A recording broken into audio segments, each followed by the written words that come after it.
From influencers nobody knows fighting only for money to events starting with empty arenas, fans are still wondering why YouTube boxing is dying. We can all agree that the hype behind influencer boxing has died down over the years, and while we've had big fights like KSI vs Temper and Gib vs McBroom, there hasn't been a fight that's gotten everyone invested in a couple of years. For example, the two fights between Logan Paul and KSI blew up the internet, two big social media personalities with entire countries behind them competing one-on-one. In retrospect, the 1 million pay-per-view buys to watch a professional boxing match is expected for such a big event. But after that, there hasn't really been a fight in the influencer scene that went as mainstream as those fights did. Fights now only get traction on Twitter and a couple 100,000 views on YouTube at the most, whereas a couple years back, the hype used to be so insane people's lives would change because of it. Entire careers and YouTube channels will blow up, but now with the exception of a few outliers like Salt Poppy and Slim, nobody really brings a new audience to the scene. Every event is just the same fans watching, and the fights aren't as hyped anymore. So the question is, whose fault is this? Well, it's a little bit of everyone's fault, but first, let's discuss the role Misfits Boxing played in killing YouTube boxing. Founded by KSI and his manager, Misfits Boxing has been making some moves in the scene. They host tons of fights almost every month, they get big names in social media to fight, and most of all, they're giving the fans what they really want. But then a question arises, and we have no choice but to really dive deep into it. Are they really giving us what we want? Sure, it seems like Misfits is all you'd ever want in boxing, influencers going at it with huge fights and huge followings. But if you think about it, debates about who would win, heated press conferences, and social media banter is what made YouTube boxing popular in the first place. But where is any of that now? Fighters now are being paid a good amount of money to fight on these cards, and while that's good for them, it's not good for the viewers. Let me explain. The main selling point of YouTube boxing was the trash talk between everyone, which we just don't see today. In fact, the phrase, "it's just business," is becoming way too common. Yeah, definitely, man. I'm just glad to be here, man. We're making a lot of money and all.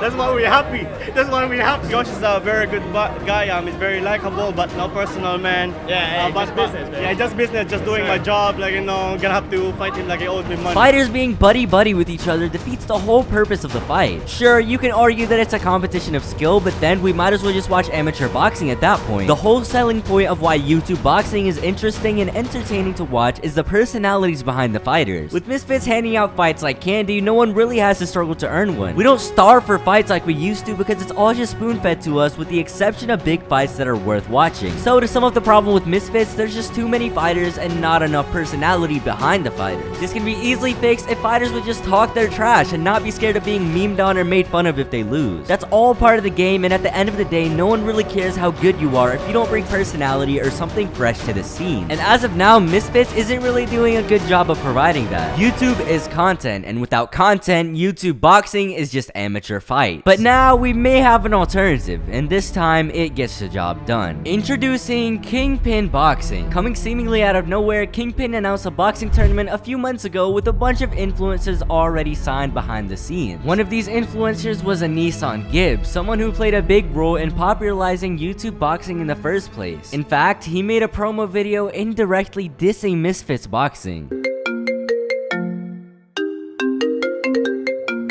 The tournament that was announced included several known influencers such as FaZe Jarvis, King Kenny, and Nissan Gibb, and a very popular Brazilian celebrity called Whindersson Nunes. Nobody really knows who owns Kingpin, as the Twitter account is just an anonymous profile picture of a man in a suit, so there's not really much to go off of. But the event did not disappoint, and a whole new viewership was brought to YouTube boxing, something that Misfits still struggles to do. But if Kingpin was doing so good, why is YouTube boxing still dying? Well, there's a few more things to take note of, with the first of many being that it needs more viewers. Only now is it expanded into a new Brazilian audience with the superstar Whindersson Nunes on the Kingpin tournament. As we said before, only fans of YouTube boxing are actually watching it, and while you could argue it's leaking into mainstream media, that would only apply to when it was first popularized. Just think about it, when the first KSI versus Logan Paul fight happened and you went to school the next day, all of your friends and classmates were talking about the draw and who they thought won. Nowadays, if you went to school after some of KSI's recent fights, you wouldn't have the same result. Obviously, Logan had a bigger social media presence than all of KSI's fights combined, but that's exactly the reason why we need fights like that again. People need to promote their fights. They don't understand like that the more that they promote their fight,